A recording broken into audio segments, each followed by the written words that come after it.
Hey, good morning, good morning. I guess I came in at the right time. Oh, sorry, guys, been missing for a couple of days. It's been wild, extremely, just rough week for me. Um, keep my mother in our prayers.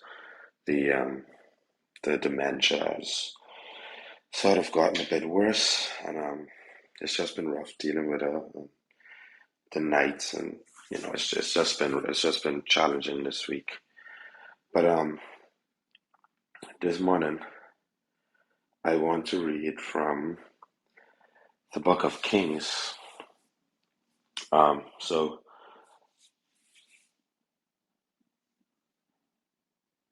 First Kings 8:58 and 59 says, "May he give us the desire to do his will in everything and to obey all the commands, decrees, and regulations that he gave our ancestors. And may these words that I have prayed in the presence of the Lord be before him constantly, day and night, so that the Lord our God may give justice to me and to his people Israel according to each day's needs." Um, and let me just read another one right quick because I had two side notes, and this other one is First Kings 9:4 through 5. Says, "As for you, if you follow me with integrity and godliness, as David your father did, obeying all my commands, decrees, and regulations, then I will establish the throne of your dynasty over Israel forever. For I made this promise to your father David: one of your descendants will always sit on the throne of Israel."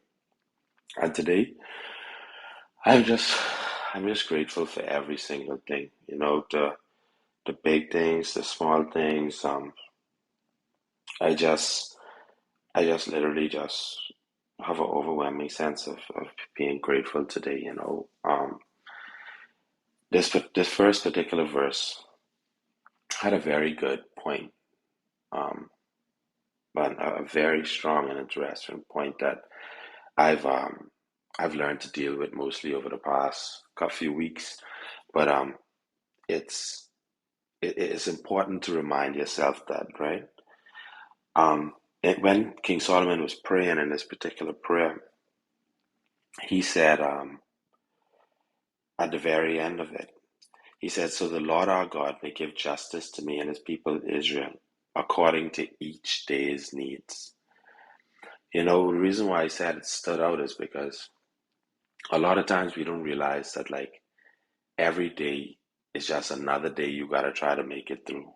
You know, um, he didn't ask God for like one big blessing that would carry him through and just go day by day by day. He told God that he wanted a blessing that is going to match each day's needs. You know what I mean? That every single day have a different need. Like things might be good today. Bless me with what I need for today. I may need as much, God. Tomorrow I may have less. Bless me with a little bit more. But it was just important reminder for me that, it's just every day is just one day at a time, and every day have its own needs and its own challenges and whatever it is that come with it. So Lord, when you come into my life and you come to bless me, like bless me according to each day's needs. Like what do I need for today? If I only need a little today, then give me a little, Lord, but bless somebody else with a lot. If I need a lot today, then bless me with a lot. So that was an important reminder for me. Um, and the other thing that actually really stood out for me, right, was in the other particular verse that I read.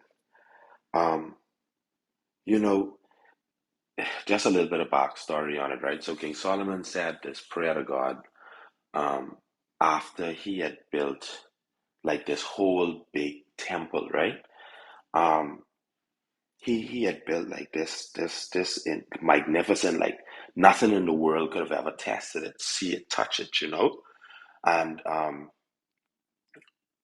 he gave like this long prayer, like telling God like how, you know, my father David promised you to do it, but you said he wouldn't have been able to do it, so I came and do it, and I did it 10 times better. And, you know, what, whatever the case be, he just sort of like, I mean, when I was reading it, it came almost to me in his prayer that he was kind of like sort of boasting about it, right?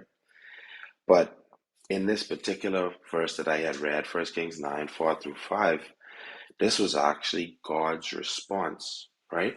And it's so powerful because after David gone and basically say like all of the things he built, even after God knew this, right? God's response to him was, as for you, if you follow me with integrity and godliness, as David your father did, obeying all my decrees and regulations, then I will establish the throne of your dynasty over Israel forever. See, in this verse, why it stood out to me is because God didn't care what he built. You know, God didn't care about anything superficial that David had done, what he said that he did for him. As important as Solomon thought that putting the ark in some place was, like that had no relevance to God. Like he didn't even mention it in his response. He didn't even say thanks. He's like, whatever. But he said the only thing that he cared about was his integrity and his godliness. Because at the end of the day, those are the two things that can carry you through life. You understand? Your relationship with God and the way that people can look to you because of your integrity. See, at the end of the day, your integrity is what has moved mountains, and your integrity is what has break through doors. If at the end of the day, people just have you to be not a good person, like it's not going to change their perception. That is just going to continuously moving on. But when you walk with integrity and you walk with God inside you, people cannot shake you. Your mountains can't be moving. Trust me on this, y'all. I proved that this week. 100%, because all I gone through, all people say about me, people try to drag my name down to the lowest part of the mud. But last night I got a call, and one of the biggest companies in this country called me and gave me a job offer with double the pay that I used to make at the company that I used to make. So you can imagine that. Like, as bad as people talk about me, as much as they did, my integrity and the way that I was and my work ethic has now provided a resource for me to continue to feed my family.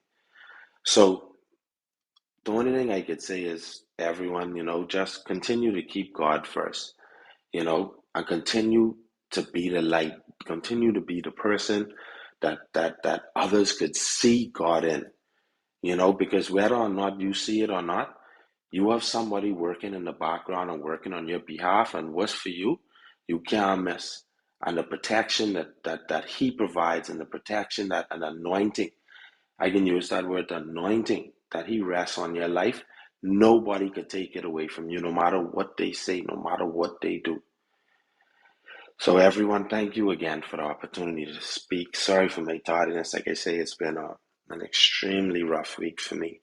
So again, I love y'all, and I just appreciate y'all for just always bearing and listening and just being that rock that I need every time I log into the room.